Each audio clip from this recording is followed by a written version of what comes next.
Hello, YouTubers, friends, compatriots, bootlicker shills, debt slaves, serfs, peasants, vassals, minions, meat sacks. I'm Useful Idiot. Welcome. And today I want to go to Israel and Gaza and to talk about the origins of Hamas. And I promise this is the last video I'm going to do today. I've been doing a lot of videos, and I know people don't watch all of them. They'll pick and choose the topics that interest them. But I apologize for putting out so many videos. I don't really like it when other people do.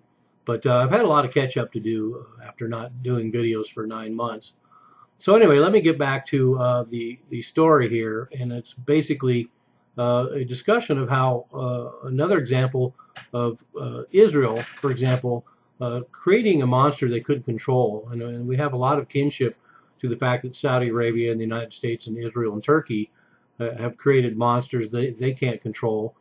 First, training the militarizing the Mujahideen and radical Islamists to fight the Soviets in Afghanistan, and then continuing that misguided process in places like Iraq and Syria.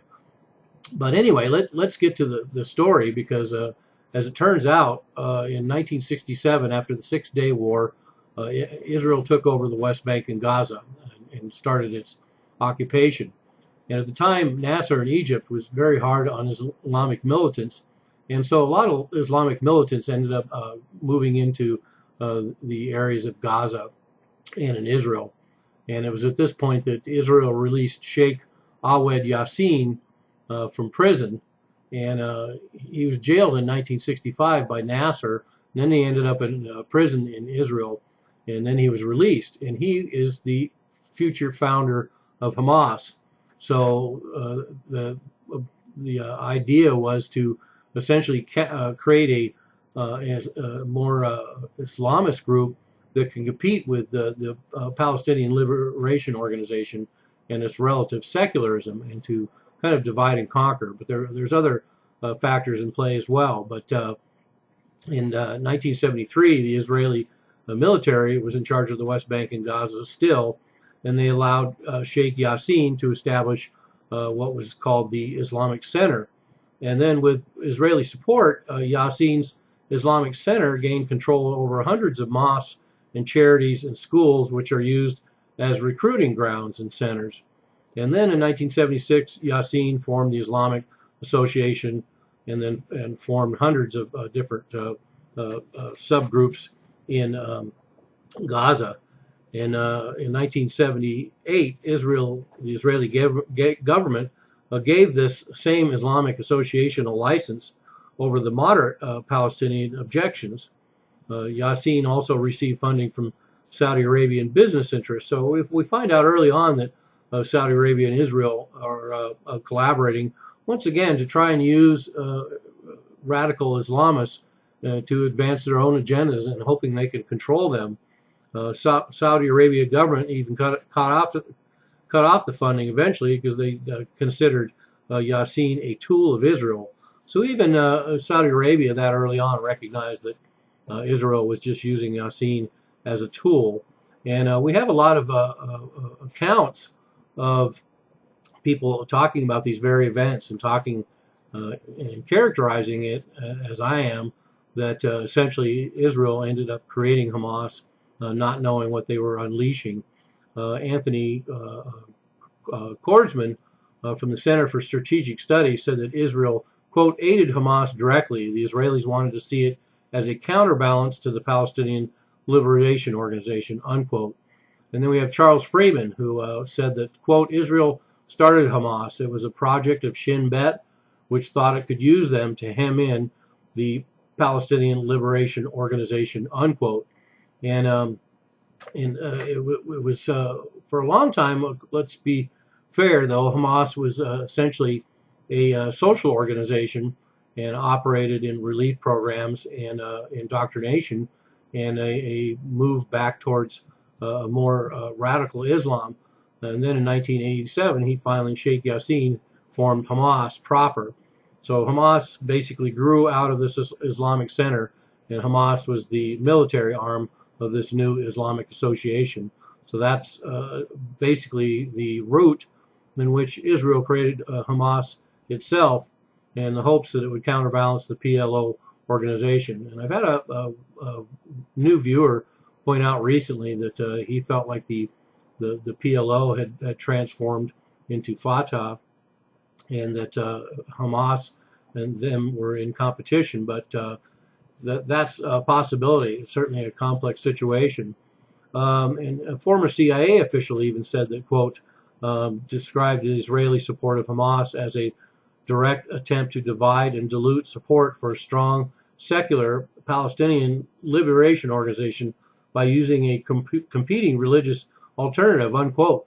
And that's been a lightning rod that the United States and Israel and Turkey and Saudi Arabia, of course, have used all over the Middle East, basically trying to supplying this ultra Islamist, militarized, radical alternative to all the other alternatives in the Middle East, which there probably aren't that many. Another U.S. government official came out and said that, quote, the right-wing Israeli establishment felt that a group like Hamas gaining control would refuse to have anything to do with the peace process. So that's another good point about this, is that they felt like creating Hamas and this whole situation would continue to help demonize the Palestinians and would derail the peace process. And they were right, because now we have this continuing situation all these decades later, where still the Palestinian resistance, whether it's Hamas or anyone else, it can always be characterized as a good reason why they don't need to pursue the peace process. And every time something happens, of course, the Israelis pull the peace process off the table again and expand their illegal settlements. Another commenter said, Larry Johnson, who is ex-CIA, said that, quote, the Israelis are their own worst enemies when it comes to fighting terrorism. They are like a guy who sets his hair on fire and then tries to put it out with a hammer. They do more to incite and sustain terrorism than to curb it, unquote. So this just solidifies the fact that, and confirms the fact that, once again, we see this policy of thinking you're going to control these Islamic radical groups, and it just comes back to bite you. So, so Hamas, the military arm that we know today, was created in 1987, and by 1989 they were attacking Israeli targets, and by 1994 they started suicide bombs. And we've seen the sporadic violence ever since, because the events I'm talking about, of course, happened 30, 40 years ago, and so this dynamic still goes on. But historically, I think it's always a good thing to examine history, to see the roots of these issues, so we can sort out the reality. And then it was only in 1995 that the United States declared Hamas a terrorist organization. So in spite of the fact that they started a military arm in 1987, almost a decade before that, and the roots of Hamas had existed for a couple of decades before that, wasn't until 1995 that the United States, of course, at Israeli insistence, list Hamas as a terrorist organization. And in fact, before that, 1989 to 1991, it's been documented that 25 Hamas operatives actually trained in the United States, and fundraising was done for Hamas, both in Saudi Arabia and the United States. So all sorts of interesting connections. As usual, nobody's hands are clean, and we've got the Saudi Arabia, the United States, and Israel all involved in some ways in facilitating Hamas. And it wasn't until 2001 that Hamas started threatening the United States, but after 9/11, they pulled that part of their dogma off the table, although Hamas, in fact, Hamas has made it clear in the last 16 years that they do not have a global agenda. And in fact, now we have even Al-Qaeda declaring they don't necessarily have a global agenda, and ISIS taking everyone's place.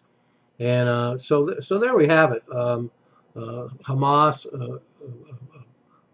poorly thought out plan to facilitate an agenda, and ends up coming back to bite you.